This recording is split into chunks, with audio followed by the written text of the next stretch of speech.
How's it going, guys? Randall aka Shizakats here on the Tressa's Collectibles channel to bring you our deck profile for Dengeki Bunko. There are many playable combinations of cards throughout the set that you can build decks around, so there's no clear answer on what the absolute best deck is. The list we'll be showing you today is one of the many combinations available, but this deck in particular is fairly easy to pilot while also having a lot of strong profiles to work with. We'll also be working with some of the cards from the Schwarz trial deck as a baseline. So if you are coming here straight from our TD++ video where we go over budget trial deck upgrades, you'll already have a bit of an idea of how this deck will function. The first card that we're going to look at today is the Tatsuya level 1 combo from the Irregular at Magic High School. He's 4500 base power, going up to 6500 on your turn if you have 2 or more other characters, and has a climax combo of discarding 1 to search 2 characters from the deck upon reversing an opposing character. While the combo does require a reverse, it's quite strong when it's able to resolve, being able to get rid of the least useful card in your hand to search for 2 strong cards in its place. When resolved in multiples, this is also a fantastic way to pull a lot of non-climax cards out of your deck and make it easier to cancel incoming attacks. Another card we're carrying over from the trial deck is the Miyuki Support.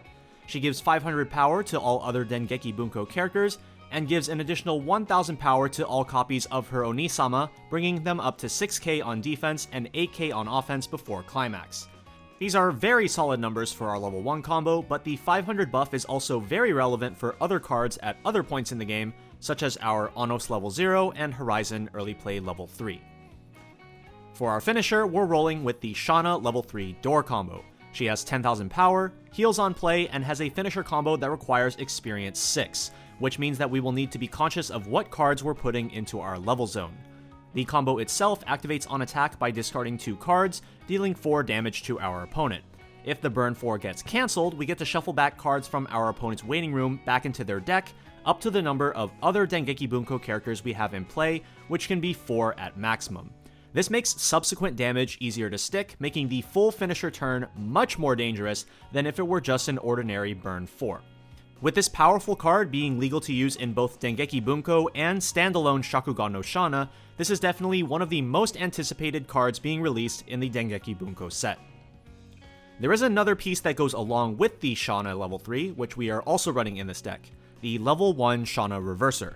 When she becomes reversed, if the battle opponent's level is X or lower, you can reverse that character as well, with X equaling the number of copies of Shana level 3 combo in your waiting room.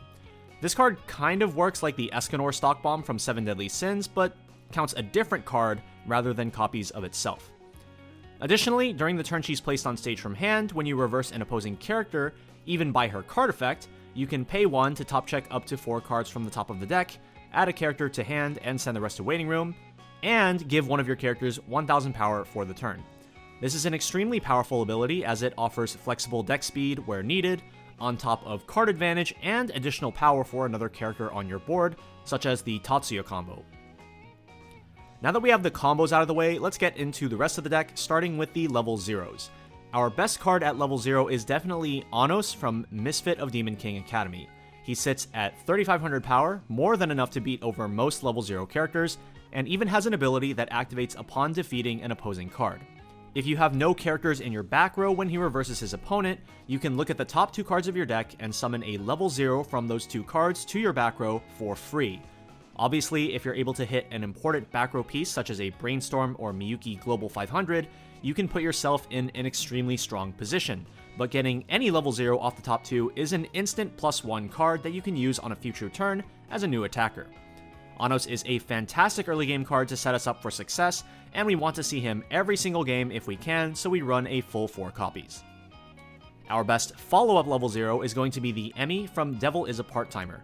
She has the Riki effect, on play, pay 1 stock, and take 1 damage to grab any level 1 or lower character from the deck.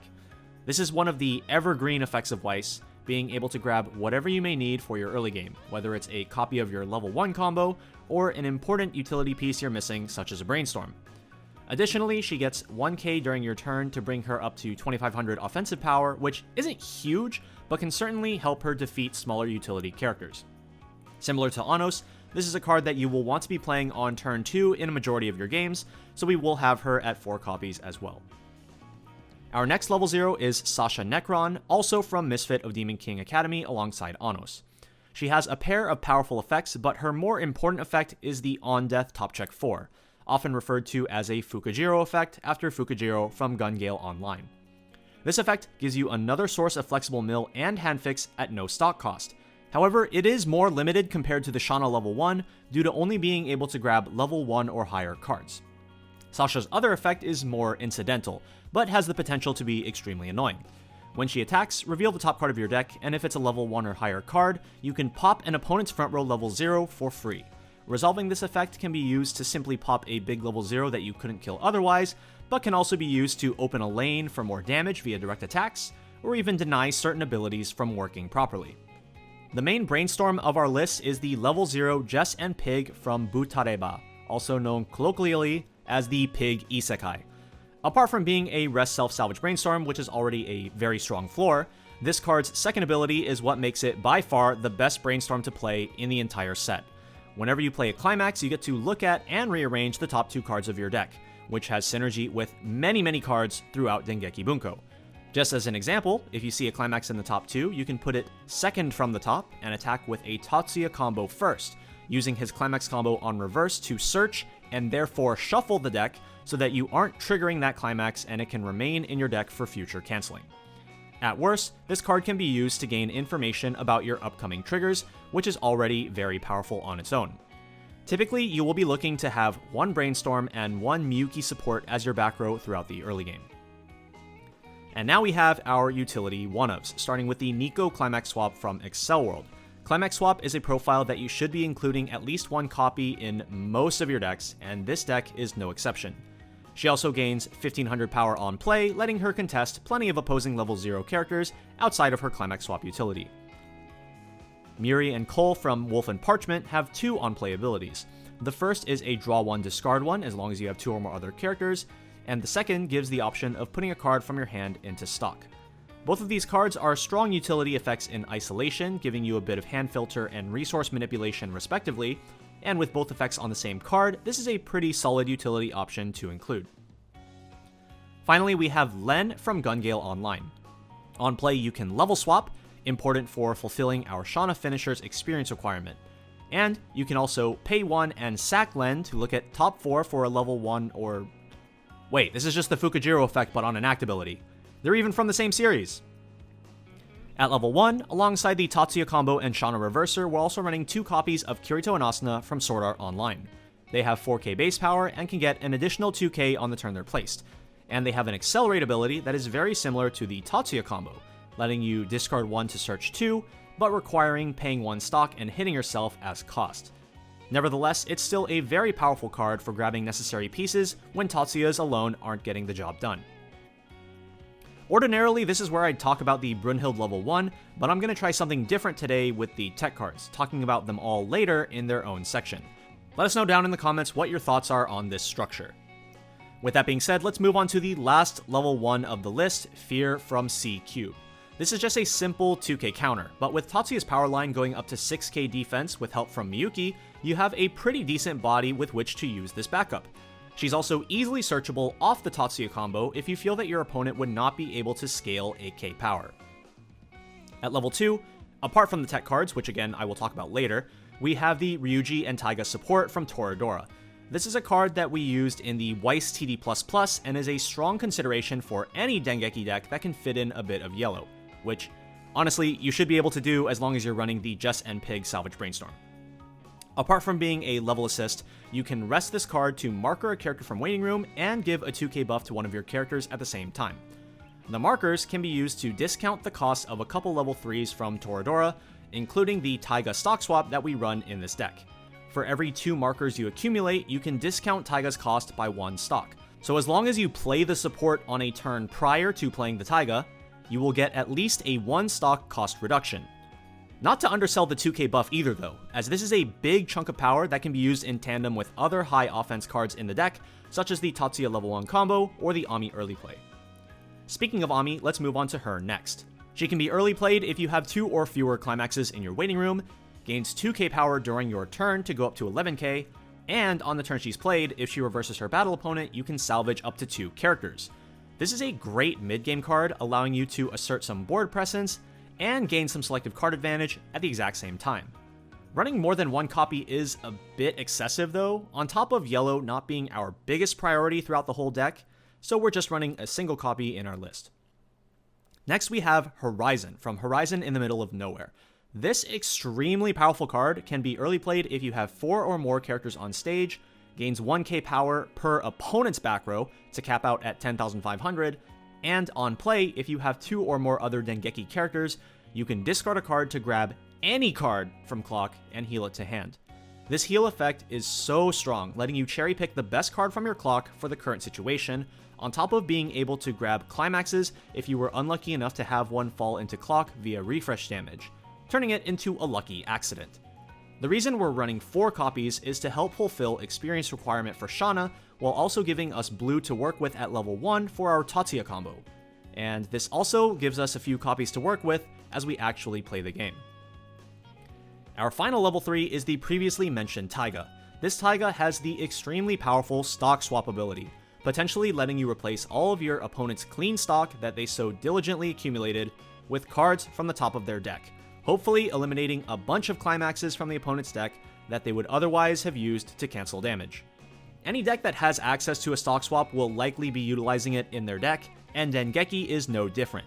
But this Taiga has another option on top. Instead of using the stock swap effect, you may instead choose to burn 1 and gain 2000 power. For situations where your opponent isn't in a good position to be stock swapped, simply add the Taiga to your finisher turn to tack on an extra burn 1. This is definitely one of the best cards in Dengeki Bunko and is the perfect reason to splash a bit of yellow in your lists where you can. Now for the tech cards. These are cards that are more reliant on players' knowledge of their opponent's decks in order to use them at their maximum effectiveness. So if you're just starting out, you may want to replace these with other more straightforward cards until you've learned a bit more. The first is the Brunhild level 1 from Brunhild the Dragon Slayer. She has an anti-change memory bomb effect, removing early plays from the board and effectively from the game at the same time. Her on-play effect has both players mill the top card of their deck, and if your milled card has a higher level than the opponent's, you get to blind stock 1. In high roll situations, this could potentially mill an opponent's climax off the top as well, but we mainly just run the card for the anti-change utility. The other anti-change piece we run in the deck is the 2-1 counter from Netoge no Yome. This card functions similarly to the Brunhild, but is a counter instead, letting you disrupt your opponent's early plays when they're attacking, which could potentially save you some damage as well. Notably, since the cost includes sacrificing one of your own characters, this counter's cost can be used to avoid a high impact on reverse finisher, even without utilizing the actual anti-change effect itself. The level 2 Metatron from Excel World is a bouncer by sending herself to memory as cost. This sees use in matchups such as Shakugan no Shana to bounce the UG anti-burn. Metatron also has an effect that activates in memory when you use an Accelerate, letting you look at up to 4 cards from the top of the deck to dig for a climax. This is a relatively niche ability since the Kirito and Asuna is the only Accelerate we run in the deck, but it can come in handy, so it's important to remember that the effect exists. The final card in our list is the Arwen and Matthew from The Kept Man of the Princess Knight. Oh, that's basically just the card name. This card's effect is definitely one of the paragraphs of all time, so let's just let Chairman explain this one. So after you play the card, you discard a card and choose 2 of your opponent's front row level 2 or lower characters. The character with the lower power gets sent to the waiting room. If they have the same power, both of them get sent to the waiting room. And if you can't choose 2 characters, nothing happens. When used in tandem with the Metatron level 2, this is one of the ways that Dengeki can try to disassemble Tensura's Muron board by targeting 2 Murons and having them kill each other. In future metas where maybe Tensura isn't as strong, this card might not be as good of a consideration anymore, but analyze the metagame and see for yourself if there are use cases for this effect. With that, we've gone through all the cards, so let's move next to the game plan. As mentioned previously, Anos and Emi are the star players at level 0, letting us gain advantage and set up for level 1.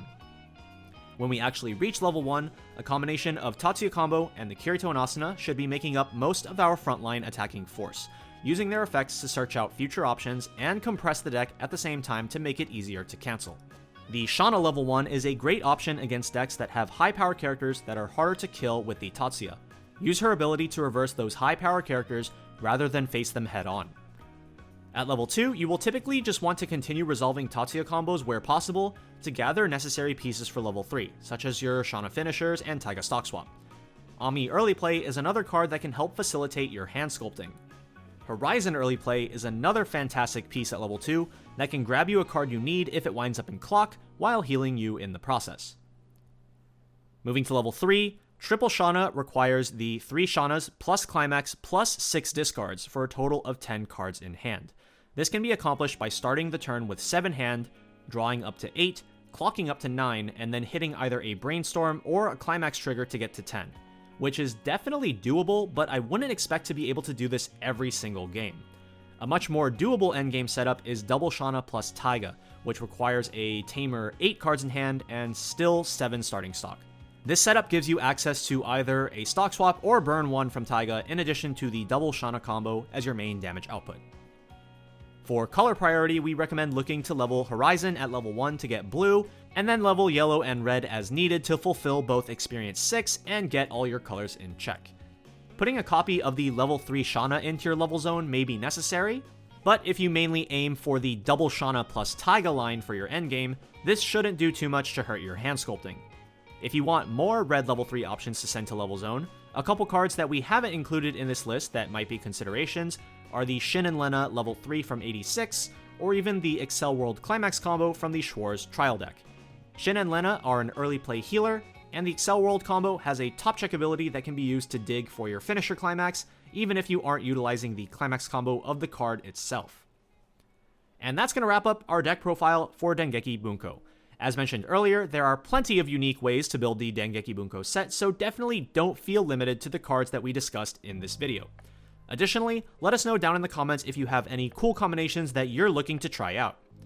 Be sure to like the video and subscribe to the channel to stay tuned for our upcoming Dengeki Bunko gameplay block, where we'll be showcasing this deck as well as several other builds for you guys to try out.